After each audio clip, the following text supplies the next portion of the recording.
नमस्ते विद्यार्थी मित्रों, मैं प्राध्यापक आशीर मुरानी, हिंदी विभाग मॉडर्न महाविद्यालय पुणे की ओर से आप सभी विद्यार्थी मित्रों का हार्दिक हार्दिक स्वागत करते हैं। हिंदी भाषा शिक्षण के अंतर्गत आज हम वाक्य के भेद का अध्ययन करने वाले हैं। इसकी पूर्व दर्शिका में वाक्य विन्यास का अध्ययन किया, वाक्य किसे कहते हैं, वाक्य बनने की प्रक्रिया को समझा और उसके अंतर्गत आने वाले संज्ञा, विशेषण, काल, कृदंत, प्रत्यय, उपसर्ग के द्वारा वाक्य किस प्रकार से बनते हैं, इसका भी हमने अध्ययन किया है। आज हम वाक्य के भेद, इसका आज हम अध्ययन करने वाले हैं। सार्थक शब्दों के समूह को वाक्य कहते हैं। वाक्य की परिभाषा इस प्रकार से है कि सार्थक शब्दों के समूह को वाक्य कहते हैं। सार्थक शब्द अर्थात वो सार्थक शब्द चाहिए जो वाक्य बनने की प्रक्रिया में महत्वपूर्ण स्थान निभाते हैं। जिसमें हमने पढ़ा है कि संज्ञा, विशेषण, काल,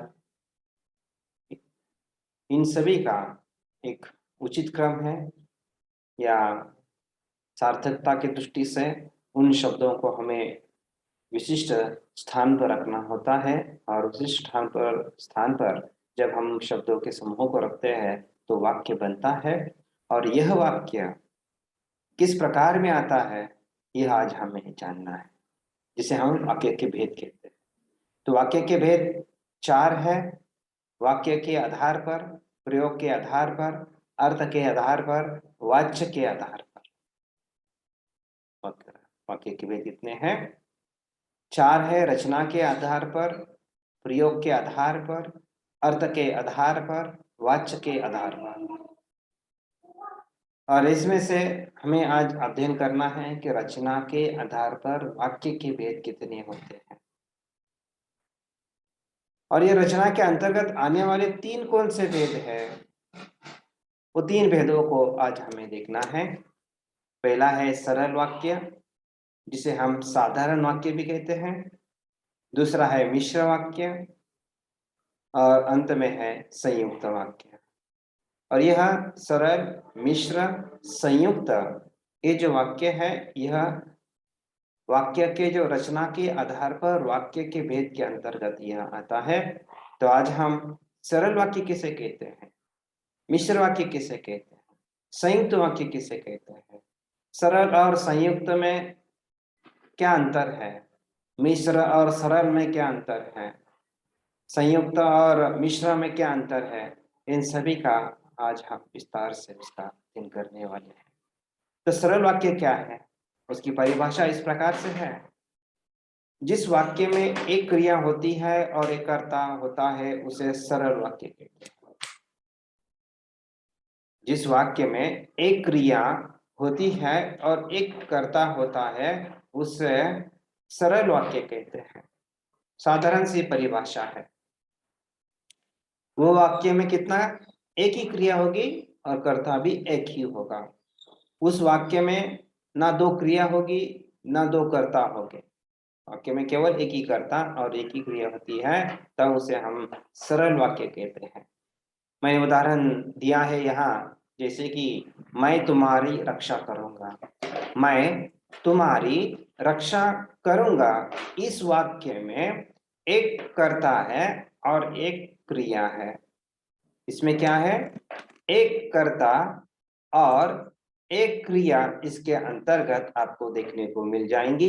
कर्ता यहाँ पे मैं है, यहाँ पे कर्ता क्या है, मैं है, और क्रिया क्या है, करूंगा। ये जो क्रिया है ये क्रिया करूंगा, और ये जो करूंगा, ये जो क्रिया है, यह क्रिया यह कर्ता के अनुसार बदलती है। अर्थात मैं तुम्हारी रक्षा करूंगा, मैं यह कर्ता है। मैं अगर पुरुषलिंग है तो क्रिया भी पुरुषलिंग आएगी। मैं तुम्हारी रक्षा करूंगी, अगर यह स्त्रीलिंगी वाक्य हो और मैं तुम्हारी रक्षा करूंगा, ये पुल्लिंगी वाक्य होगा। मैं अर्थात यह सर्वनाम है। अब यह सर्वनाम किसके लिए है? अर्थात क्रिया के आधार पर यह हम उसका प्रयोग करते हैं कि वह वाक्य किसके आधार पर है। लेकिन इस वाक्य में क्या है? एक ही कर्ता है और एक ही क्रिया है, अर्थात एक उद्देश्य है और एक विधेय है। काम एक ही है, दो काम नहीं है। रक्षा करना एक ही काम है। वैसे है, दूसरा एक उदाहरण लेंगे कि सचिन ने अकल से काम लिया। सचिन यह वाक्य का क्या है? कर्ता है। सचिन क्या है? इस वाक्य का कर्ता है। और इस वाक्य की जो क्रिया है वो क्रिया कौन सी है? लिया, लेना, देना। ये क्रिया है। और क्रिया जो है वह काल के अनुसार बदलती है। ध्यान में रखना है हमें। ये जो क्रिया होती है वो क्रिया बदलती रहती है। ये एक वचन के अनुसार, अनेक वचन के अनुसार, काल के अनुसार। काल कौन से? भूतकाल, वर्तमान काल, भविष्य काल। इसके आधार पर भी, लिंग के आधार पर भी क्रिया बदलती रहती है। इसलिए जब भी हम वाक्यों में क्रिया का प्रयोग करते हैं तो क्रिया हमें ध्यान में रखना है कि ये क्रिया कौन सी है, काल के भेद के अंतर्गत उसका किस रूप में वह क्रिया आती है, यह भी जानना आवश्यक होता है। इसलिए सरल वाक्य में क्या होता है कि एक ही क्रिया इसमें होती है और एक ही कर्ता इसके अंतर्गत होता है। सचिन ने अकल से काम लिया, इसमें ना दो कर्ता है ना दो क्रिया है, एक ही क्रिया इसके अंतर्गत आपको नजर आएगी। सचिन कर्ता है और लिया क्रिया है। सचिन उद्देश्य है, उसका विस्तार क्या हुआ? अकल से काम किया या अकल से काम लिया, यह विधेय है।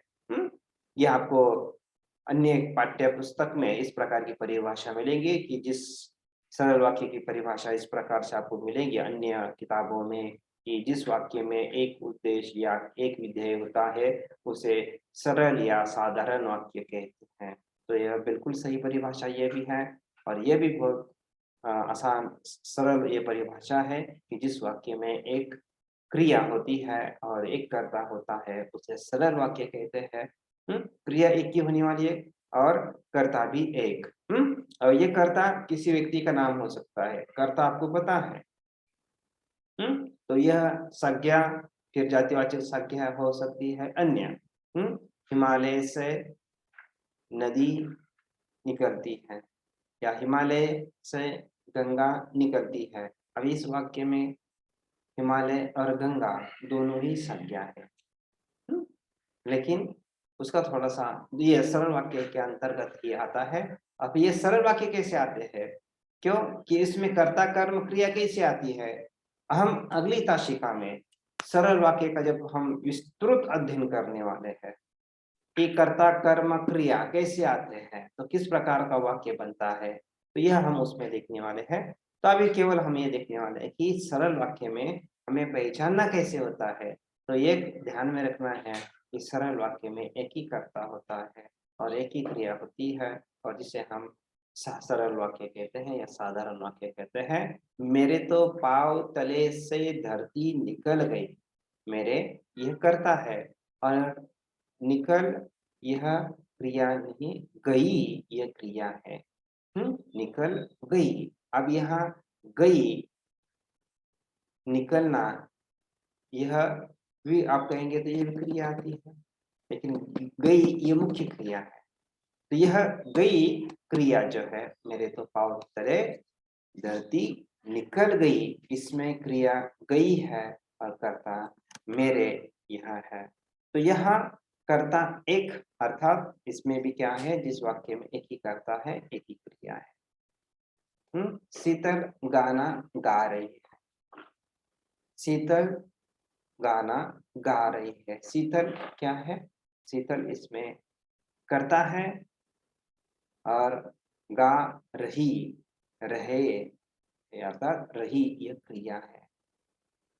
बच्चे फुटबॉल खेलते हैं। खेलना ये क्रिया है। खेलते बच्चे, बच्चे अनेक अनेकवाचक। तो एक व्यक्ति खेलता है तो यह खेलता है, तो खेलते का मतलब है अनेक।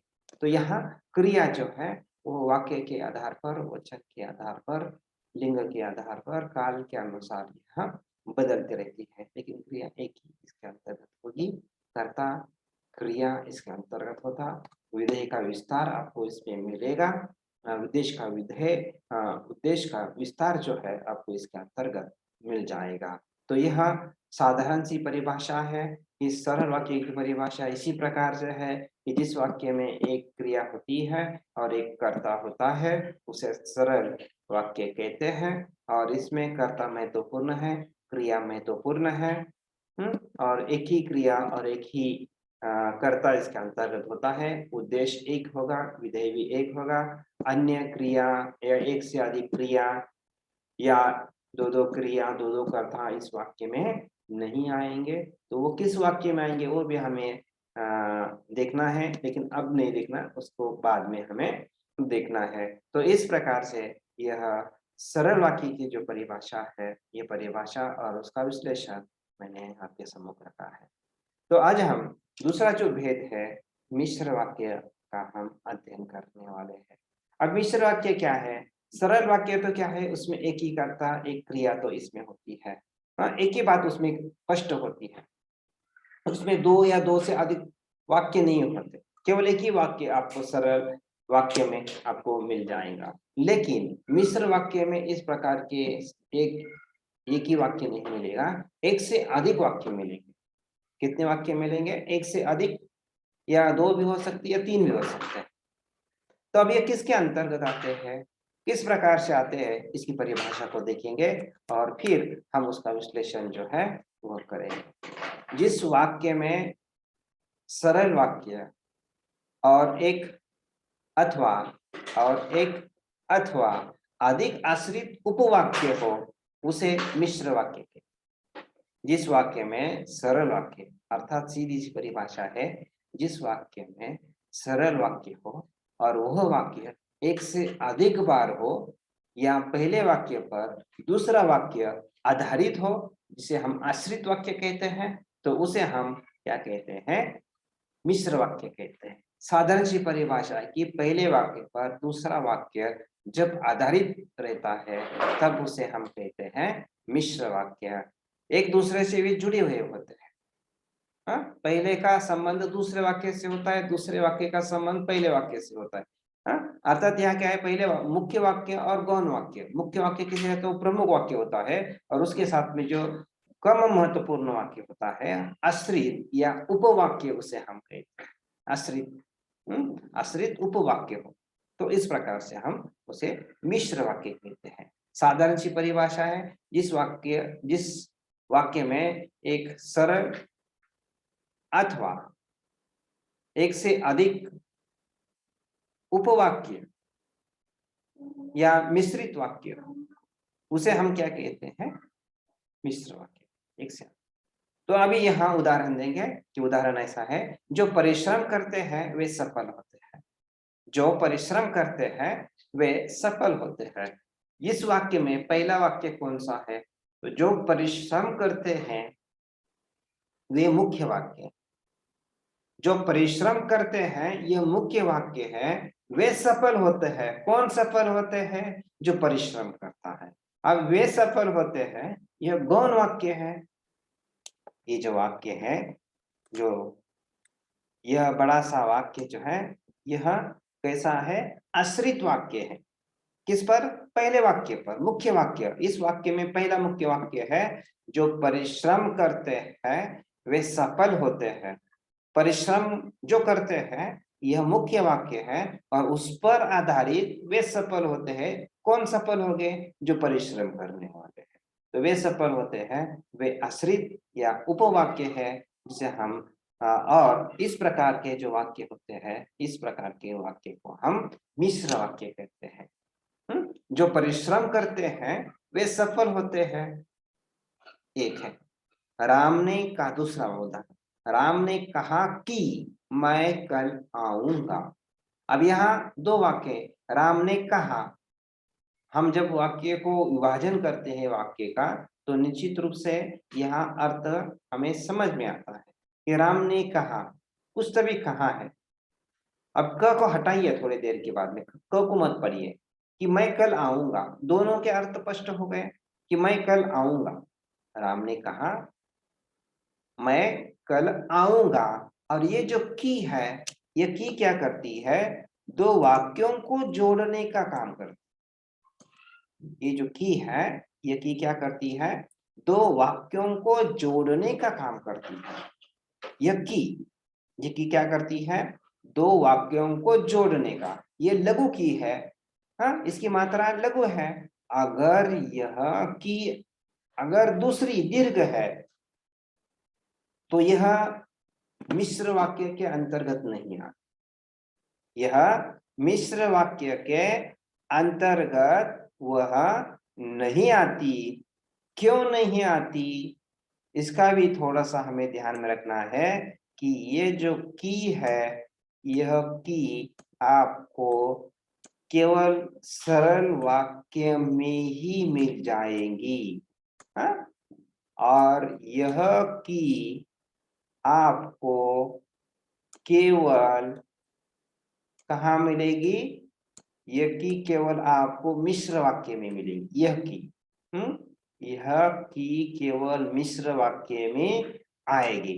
अगर इस प्रकार की यह की आती है तो यह सरल वाक्य है, सरल वाक्य है। ध्यान में, आंख बंद कर किसी ने पूछा की पहली है तो यह मिश्र है, यह मिश्र है। अगर ये की है तो यह सरल है, तो यह सरल है। इस प्रकार का जो भाव है, इस प्रकार का अंतर इसकी में है। तो इसीलिए राम ने कहा यह आपको सरल वाक्य में क्या, दो दो वाक्य है। राम ने कहा और मैं कल आऊंगा, मैं कल आऊंगा, दोनों के ही अर्थ अलग है।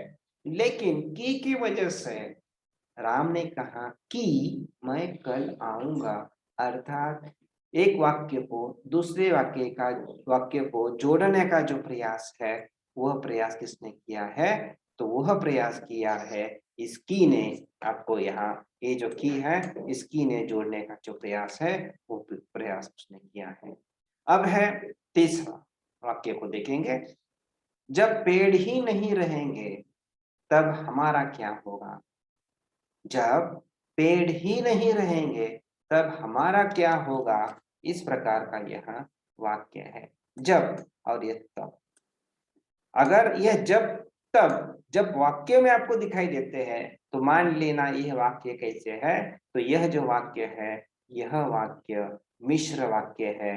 क्योंकि मिश्र वाक्य जो इसके अंतर्गत, मिश्र वाक्य जो सरल वाक्य या आश्रित वाक्य होते हैं या उपवाक्य होते हैं, यह सरल वाक्य या उपवाक्य, इनको जोड़ने वाले जो शब्द होते हैं, यह शब्द होते हैं यद्यपि, कि, यदि तो अर्थात यदि पहले में आएगा, या तो पहले आए बाद बीच में आएगा, या तो पहले आएगा यदि बीच में आएगा, यहाँ वहाँ, वहां जहां, जब तब, या जब तब आया। जब पेड़ ही नहीं रहेंगे तब हमारा क्या होगा, यहाँ वहां जो जो उसे, जितने उतने, जैसा वैसा, जैसा तेरे दोस्त वैसे, जैसा तू आवारा वैसे तेरे दोस्त हो गए।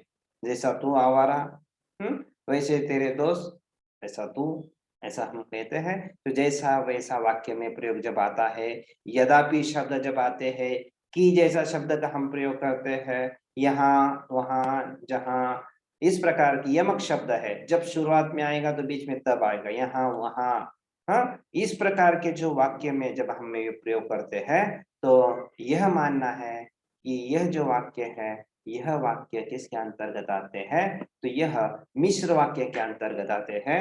मिश्र वाक्य में क्या होता है, यद्यपि, कि, यदि, तो, यहाँ, जहाँ, जब तब, यहाँ वहाँ, जो सो, जितना उतना, जैसे वैसे, इस प्रकार के शब्दों का प्रयोग करते हैं। और ऐसे शब्दों का जब हम वाक्य में प्रयोग करते हैं तो मान लेना है कि यह जो वाक्य है मिश्र वाक्य है। आपको कभी वाक्य दिया जाता है और कहा जाता है कि यह किस प्रकार का वाक्य है, तो आपको पहचानना होता है, अरे ये तो मिश्र वाक्य है। क्यों मिश्र वाक्य है? क्योंकि वाक्य के में तो यह यमक जैसा लग रहा है पहले वाक्य पर, दूसरा वाक्य यहाँ तो आधारित है। जब, जो, वे, या जिस प्रकार की आई, तब, जब, जैसा, वैसा, जैसे शब्द आए। तो इस प्रकार के जब वाक्य में हम प्रयोग करते हैं या इस प्रकार के वाक्य में प्रयोग आता है, तो निश्चित रूप से हमें यह मानना होता है कि यह जो वाक्य है तो इस प्रकार का उसका हम प्रयोग करते रहते हैं। यह है मिश्र वाक्य। अब हमें देखना है कि यह जिस प्रकार हमने मिश्र वाक्य को पढ़ा, वैसे ही संयुक्त वाक्य को भी हमें इसका जो अध्ययन है वो अध्ययन हमें करना है कि इसका अध्ययन करते समय कौन सी जो चीजें है वो चीजों का हमें अध्ययन करना होता है, वो भी हम देखेंगे एक एक करते हुए। इन चीजों का हमें अध्ययन करना है। तभी साधारण सी बात है कि सरल वाक्य में क्या है, संयुक्त वाक्य में क्या होता है, मिश्र वाक्य में क्या होता है। वैसे ही संयुक्त वाक्य में भी आपको इस प्रकार की बातें नजर आ जाएंगी। जब संयुक्त वाक्य की परिभाषा इस प्रकार से है कि जब दो या दो से सरल या मिश्र वाक्यों को समुच्चय बोधक अव्यय द्वारा जोड़कर एक वाक्य बनाया जाता है, उसे संयुक्त वाक्य कहते हैं। क्या कहते हैं? जब दो या दो से अधिक वाक्य एक वाक्य में, इस संयुक्त वाक्य में कितने वाक्य होते हैं? जब दो या दो से भी अधिक, कम से कम दो वाक्य हो गए या दो से भी अधिक सरल या मिश्र वाक्य हो गए, और यह सरल या मिश्र वाक्यों को इस समुच्चय बोधक जो शब्द होता है, समुच्चय बोधक ये जो शब्द होता है, यह समुच्चय बोधक शब्द क्या करता है? यह शब्द समुच्चय बोधक क्या करता है? तो वह वाक्यों को जोड़ने का प्रयास करता है। अर्थात प्रयास कहने का मतलब है कि वह वाक्यों को जोड़ता है, समुच्चय बोधक अव्यय। अब ये समुच्चय बोधक किसे कहेंगे? जिस शब्द में कोई भी परिवर्तन नहीं होता, उस शब्दों को समुच्चय बोधक अव्यय कहते हैं या अव्यय कहेंगे हम। अब वो शब्द में जैसे लिंग, वचन, क्रिया, काल, वो किसी भी रूप में वो बदलता नहीं है, वो जैसे के वैसे शब्दों का हम प्रयोग करते हैं। ऐसे शब्दों को हम क्या कहते हैं? समुच्चय बोधक। और यह समुच्चय बोधक शब्द वाक्य के, ये दो वाक्य के बीच में वो शब्द आता है, जिसके कारण वह शब्दों का हम प्रयोग करते हैं, जिसके कारण क्या हो जाता है? वह संयुक्त वाक्य होता है। और संयुक्त वाक्य की विशेषता क्या है? सबसे पहले जानेंगे हम कि संयुक्त वाक्य के दोनों वाक्य वह स्वतंत्र होते हैं, मिश्र वाक्य की तरह नहीं होते। मिश्र वाक्य में हमने पढ़ा है कि क्या पढ़ा है? कि मिश्र वाक्य में पढ़ा है कि पहले वाक्य पर दूसरा वाक्य आधारित होगा, या मुख्य वाक्य पहला होगा, दूसरा ऊपर आश्रित वाक्य होगा। पहले पर दूसरा आधारित है। यहाँ संयुक्त वाक्य में कोई किसी पर आधारित नहीं है, दोनों का अर्थ अलग अलग है। पहले वाक्य का अर्थ अलग हो सकता है, दूसरे वाक्य का भी अर्थ अलग हो सकता है, अर्थात दोनों स्वतंत्र वाक्य होते हैं। और ये दोनों स्वतंत्र वाक्यों को जोड़ने का जो प्रयास है, वो प्रयास कौन करता है? तो यह समुच्चय बोधक अव्यय करता है। कौन करता है? तो समुच्चय बोधक अव्यय करता है। तो अब ये समुच्चय बोधक अव्यय कौन से है? तो देखिए कि मैंने यहाँ नीचे दिए गए हैं, और, लेकिन, पर, परंतु, किंतु, बल्कि, इसलिए, या, अथवा, आदि, इस प्रकार के जो शब्द है ना, ये सभी शब्द कैसे हैं? समुच्चय बोधक शब्द है।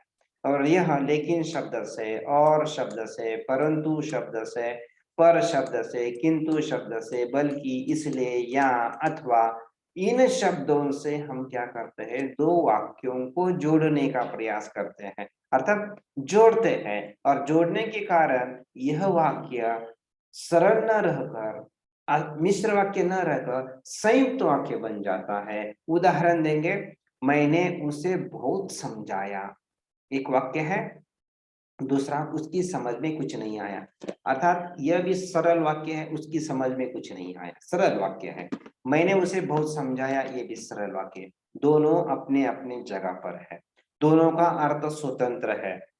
ऐसा नहीं है कि पहले वाक्य पर दूसरा वाक्य आधारित है या दूसरे वाक्य पर पहला वाक्य आधारित है, ऐसा कुछ भी नहीं है। मैंने उसे समझाया, उसकी समझ में कुछ नहीं आया।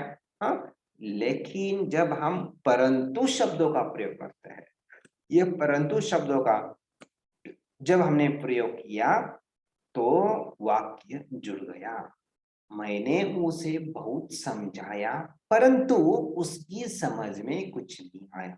एक व्यक्ति को कहा कि मैंने उसे बहुत समझाया परंतु, परंतु की वजह से क्या हुआ, दूसरा वाक्य जो है ये पूरा वाक्य परंतु की वजह से जुड़ गया पहले वाक्य से, और फिर वाक्य संयुक्त वाक्य बन गया कि मैंने उसे बहुत समझाया परंतु उसकी समझ में कुछ नहीं आया। ऐसा ही दूसरा वाक्य, उस उसने बालक को बुलाया, उससे बातें की, उससे बातें की, ये भी उसने बात की, उसने बालक को बुलाया, यह भी है। लेकिन और शब्द की वजह से क्या हुआ, उसने बालक को बुलाया और उसी बालक से उसने क्या की, बात की, उसी बालक से उसने बात की।